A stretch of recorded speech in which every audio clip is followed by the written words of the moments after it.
Hello, my name is Mike Gooding, Senior Manufacturing Consultant with IBIS and based in Atlanta, Georgia, USA.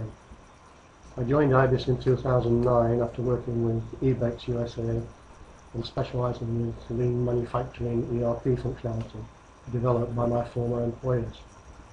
I've since worked on several AX 2009 implementations with IBIS.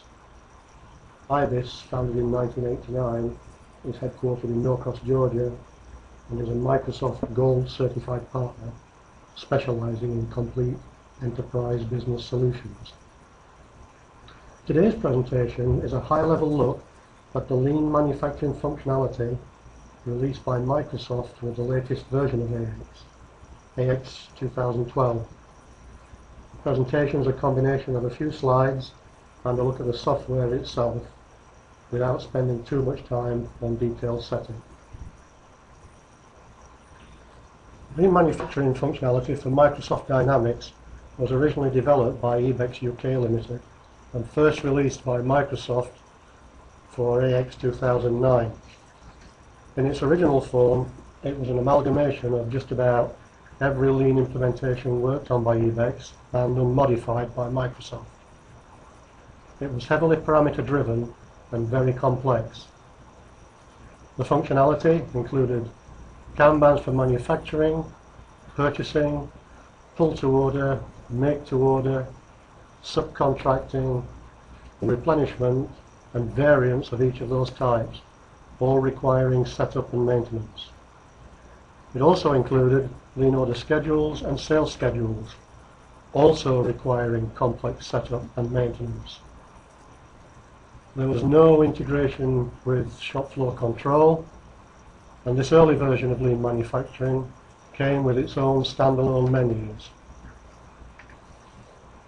Kanbans, lean order schedules, and sales schedules were all viewed via different forms, each with multiple tabs, multiple function buttons, while filtering and navigation followed the usual Microsoft standards for AX.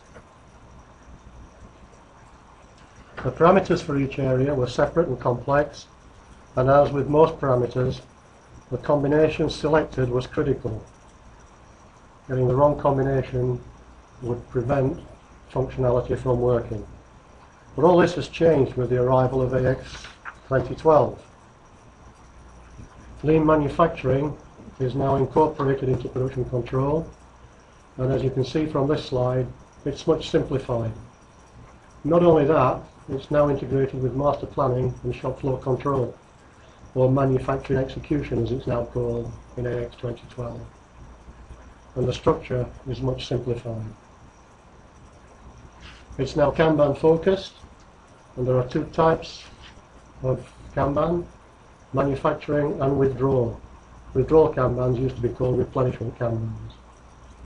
And for each of these two types, they can either be fixed, scheduled, or event Kanbans. All these Kanban types are designed to work with scanners and barcoding for production reporting. There are greatly improved Kanban boards for process, that's manufacturing, transfer, and also a new Kanban scheduling board, which is basically a high junker planning board. There are fewer parameters to set up, and these are mostly located in one place in the system, in the Kanban rules for each Kanban. There are some new concepts for lean manufacturing software introduced in AX 2012. And they are production flows, Kanban rules, Kanban events, capable to promise, and the integration with master planning and shop floor control. And we'll look at each of these areas in a little bit more detail later on. Let's take a look at the new style Kanban boards. And there are three. There's a Kanban board for process Kanbans, Kanban board for transfer Kanbans, and the Kanban scheduling board. In the process board, you have the ability to view and update all manufacturing Kanbans manually. On the transfer board, you can view and update all the withdrawal Kanbans manually. This is in addition to being able to update all the Kanbans via scanning. In the scheduling board, you have the ability to view and schedule all unplanned Kanbans and also to level load your production on the work cells. Let's go into the system now and take a look at the process Kanban board. You can see all the Kanban tickets, all the Kanban jobs that are scheduled. You have basic information for each of the Kanbans presented to you. You can see the item number or the product, the job quantity, and if applicable also site, warehouse and location, and the particular activity that is required to be worked on. You can also see the job status. Along the top of the Kanban board, various functions that will allow you to process the Kanban and view various elements of data associated with the Kanban. From here we can print the picking list. We can also print Kanban tickets for issue to the production floor. On the manufacturing tab is where you'll find the start and complete functions for production reporting. The Kanban board for transfer jobs. Here are all the withdrawal Kanbans. These are the Kanbans that are used to replenish inventory from the main warehouse to shop floor location, or from work cell to work cell. And again, you will view for a particular production flow all the withdrawal Kanbans that are in the system. If we take a look now at the Kanban scheduling board, this is used to schedule unplanned Kanbans. You're able to select the work cell that is relevant to the schedule that you wish to work with, and change the work cell, which is located on the View tab. And on the Planning tab, you'll see periods displayed in the top pane of the schedule board. Here are all the scheduled Kanbans for a particular period. In the lower pane, you will see all the unplanned Kanbans. And scheduling is as simple as literally grabbing the Kanban from the lower pane and dragging it into the relevant period that you wish to schedule the Kanban. Production controller would do this until it level loaded each day's production. The next thing that I want to talk about in AX 2012 are production flows. The production flow is a new concept introduced in AX 2012 by Microsoft. And the production flow can be simple or complex, and it comprises all the activities that are required to get a product delivered to your customer, from the raw materials coming in through to the shipment of finished goods going out. And is a combination of processes that add value and processes that are non-value adding. From an activities point of view, they're either process activities or transfer activities.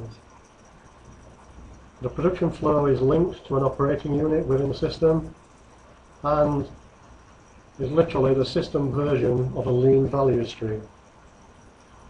So to set up a production flow, you have to define the process and transfer activities that are in the value stream, and the production flow will support the Kanban rules in defining the activities that a Kanban assigned to that production flow will go through. It provides an activity-based context for the planning and the production processes within the system, and also establishes a cost context for the various Kanban production scenarios. For a manufacturing Kanban production flow, the first activity must be a process activity. It is also possible to link production flows together for a complex manufacturing scenario where sub-assemblies may be manufactured on separate flows, coming together and linked to the production flow for a final assembly. Production flows are created in the setup area of the system, and here is the form for creating production flows.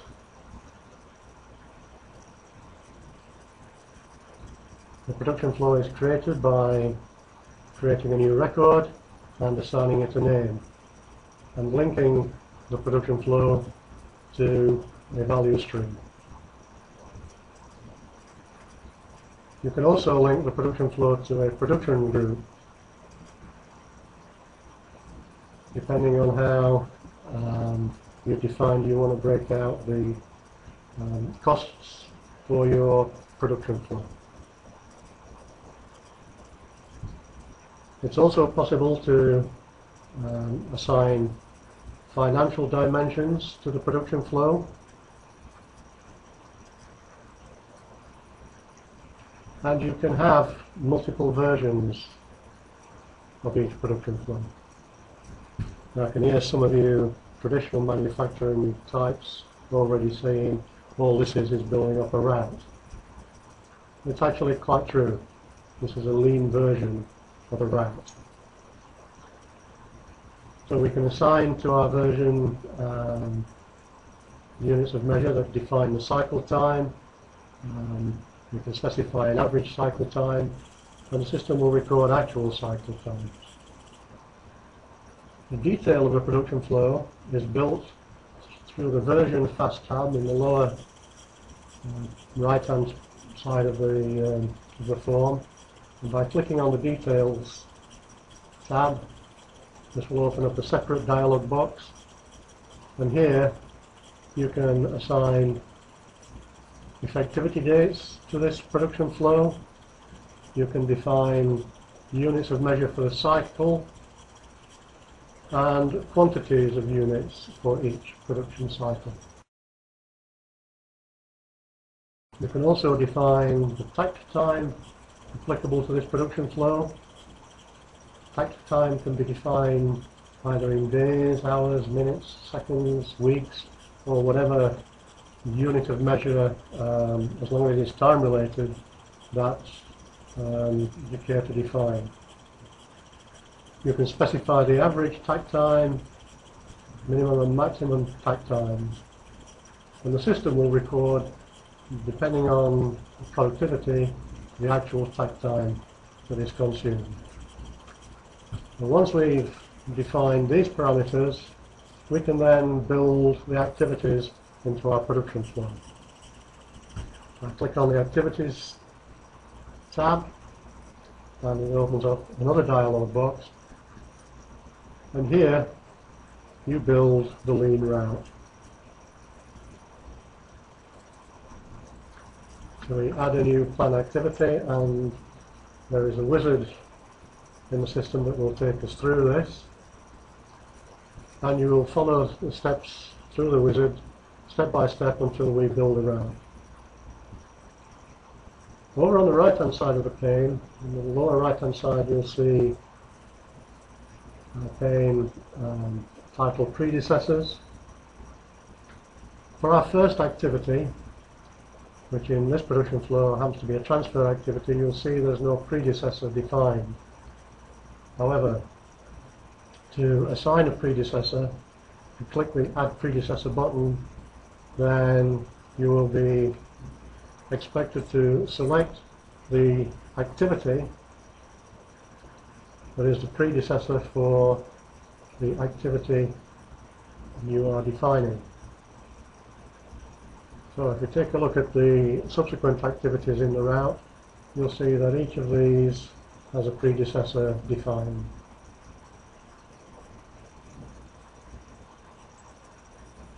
Once we have our production flow defined, then we can start to build our Kanban rules. The Kanban rules, as I mentioned earlier, can either be fixed, planned, scheduled, or event triggered. And they fall into two main categories.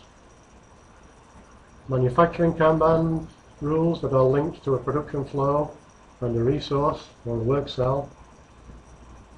These Kanban rules can span multiple activities, and they will add value to the product at the work cells.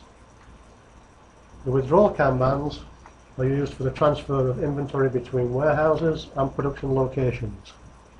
So if you are a production unit that has what are called inventory supermarkets on the floor, storage locations adjacent to the work cells, then these withdrawal Kanbans can be used to move inventory to and from supermarkets and from main warehouses to supermarkets.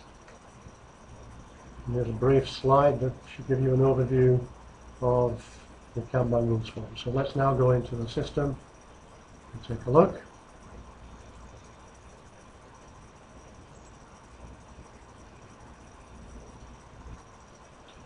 So here are our Kanban rules.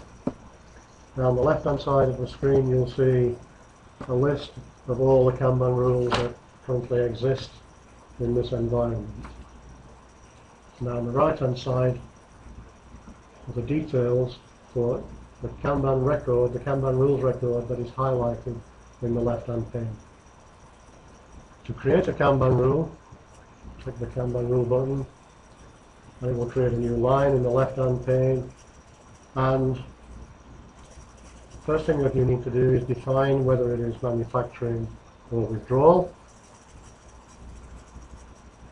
What replacement strategy are you going to apply to this Kanban? Is it going to be fixed? Is it going to be a scheduled Kanban? Or is it going to be triggered by an event? The system will automatically assign the Kanban rule number. If it's a manufacturing Kanban, then you need to define the first plan activity that will take place for this Kanban. Notice that these two fields in the top right hand side are both highlighted as being mandatory requirements. So you would select the first plan activity and the last plan activity.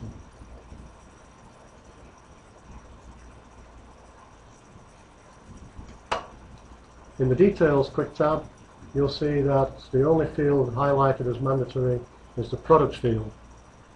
So you select your product from the drop down or type the product identity in if you already know it. You can also apply effectivity dates to this Kanban rule. Give it a start date and time and an expiry date and time.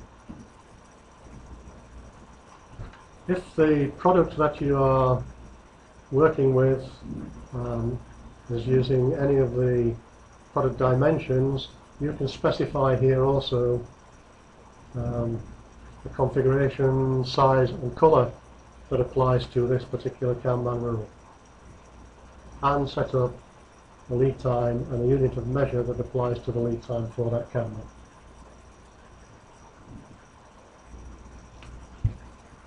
In the Quantities Fast tab, you can see that we have two fields that are mandatory, as this is a manufacturing Kanban potentially, and they are the default and fixed Kanban quantity fields. Here you would assign the quantity of the product that will be applied to each Kanban ticket.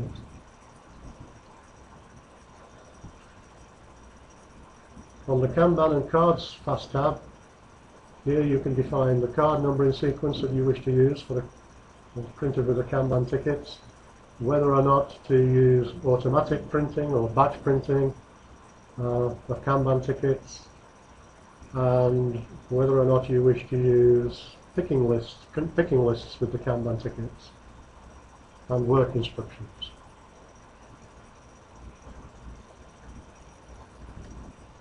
The Events Fast tab comes into play if the Kanban rules type that you've selected is Event Kanban, which in this example is not the case. So as you can see, all the fields on the Events Fast tab are actually greyed out. And in the Production Flow Fast tab, you'll see that we have some data presented to us about the production flow assigned to this Kanban rule. In the Kanban Quantity Calculation Fast tab, here you can define rules for recalculating Kanban quantities. Lower right hand pane on the Kanban Fast tab, here you would see any Kanbans that have been created. If I now look at the example that I set up earlier, this is a manufacturing Kanban with a replenishment strategy of event. If I go to the Event Fast tab, here you can see I've defined that the sort of event that triggers the creation of a Kanban ticket for this Kanban rule is a sales event, and that is automatic with capable to promise. And I'll talk a little bit more about the different types of Kanban events a little later on.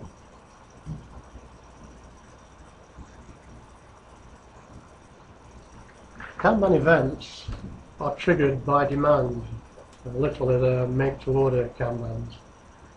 They can be triggered by sales line events, BOM line events, Kanban line events, or stock replenishment events.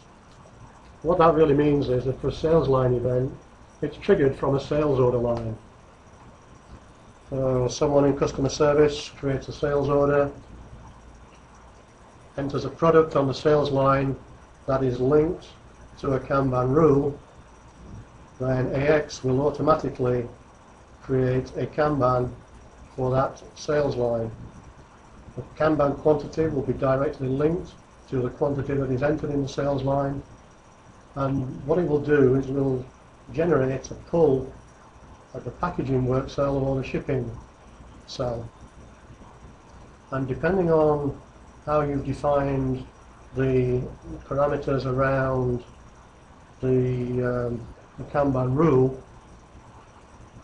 this particular Kanban can be automatically scheduled onto a work cell. And we'll see how that works a little later on in this demonstration.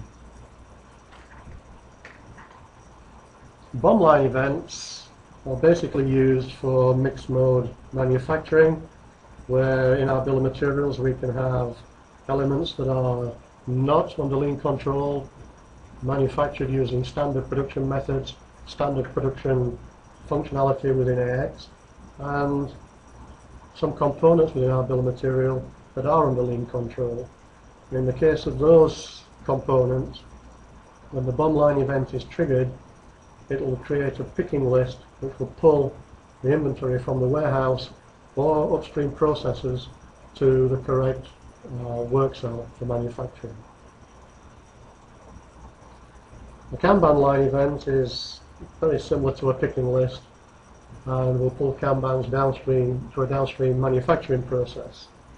Kanban line events can also be set up to operate with Kanban rules defined for finished goods products. So when we release a Kanban for final assembly, at the same time we can release Kanbans for sub-assemblies. The stock replenishment event is triggered when inventory for an item that is under lean control with a Kanban rule defined, when the inventory of that item drops below the minimum level that we defined. That will trigger either a manufacturing Kanban to remake inventory to take us up to our maximum inventory level, or it will trigger a withdrawal Kanban to replenish inventory between warehouses. So let's go back to AX now, and let's see an example of how an event Kanban can work. We'll navigate to accounts receivable and very quickly create a simple sales order.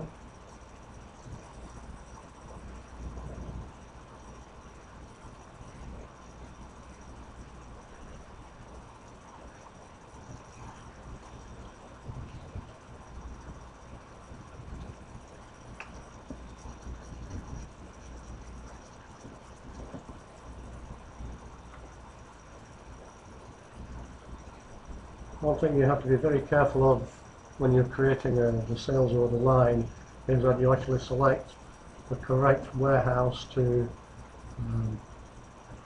ship the product from in relation to the Kanban rules.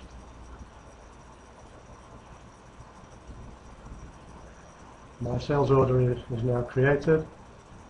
Just make a note of the number, which is 101340,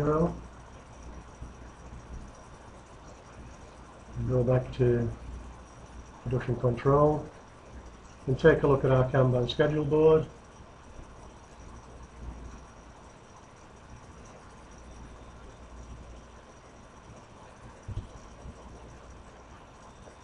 And there you see we have a Kanban created for our sales order 101340, the quantity of 20, which is taken directly from the sales order line, and you can see on the production flow that is actually defined for this Kanban rule that the jobs are also listed below. So, as you can see, a Kanban has been created, and because of the rules defined around the capable to promise functionality, this Kanban is automatically scheduled in the Kanban schedule board.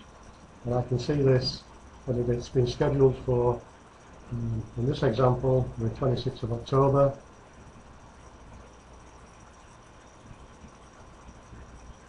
And there's this particular Kanban here. I open the Kanban record in this Kanban scheduling board, you'll see the details of the Kanban. Sales order 101340 for a quantity of 20.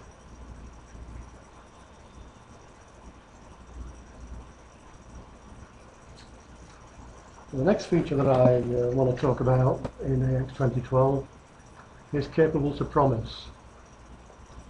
This is new, and it is not ATP that we all know and love in AX 2009 and earlier versions, which is available to promise and focuses specifically on material availability.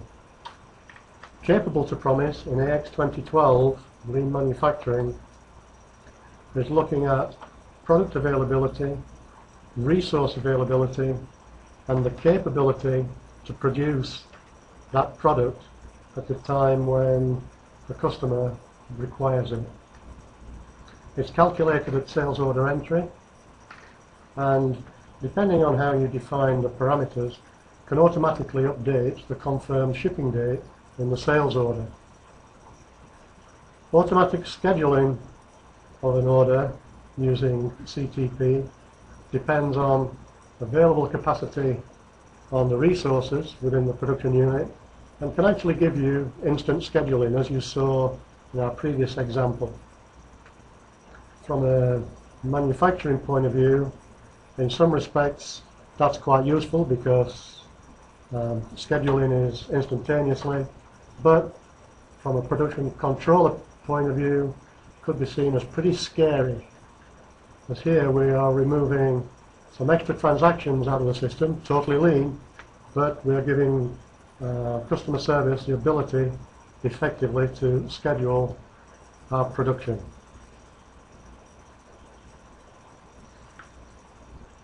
I mentioned at the start of the presentation that Lean Manufacturing in AX 2012 is now integrated with shop floor control, manufacturing execution, and master planning. From a master planning perspective, the system will create scheduled Kanbans automatically for planned orders that are of the type Kanban. That's a new planned order type. And the production of these scheduled Kanbans can be based on forecast. From a shop floor perspective, we now have the ability, through the registration forms, to allow our employees, our workers out on our work cells and resources, to actually job on, job off Kanban jobs. So time recording in lean manufacturing is now a possibility. You can just navigate to master planning. We go to the item setup. One way of getting to the item coverage form. Here you can see on our general tab where we have planned order types that we can select for our item coverage, as well as a traditional purchase order, production order and transfer order. You can now select Kanban. So for item coverage defined as Kanban, then when master planning is run, the system will generate Kanbans based on these item coverage settings.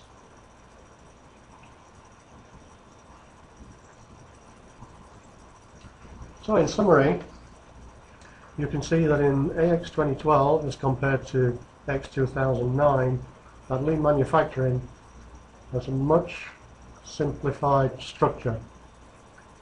Not only that, its functionality fully embraces all the lean principles in terms of value, in that we can now see our value streams. It creates flow, and we create our production flows linked to our value streams. The system embraces the principle of pull, and as always with lean, it's the next step on the strive for perfection by Microsoft with lean manufacturing. It supports all the lean principles through value streams, production flows, event Kanbans, and the much simplified setup.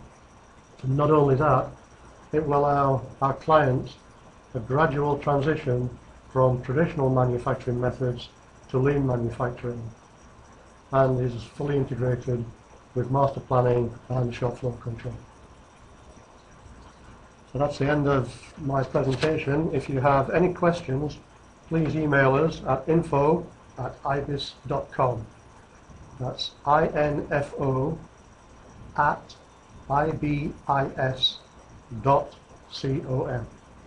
Thank you very much.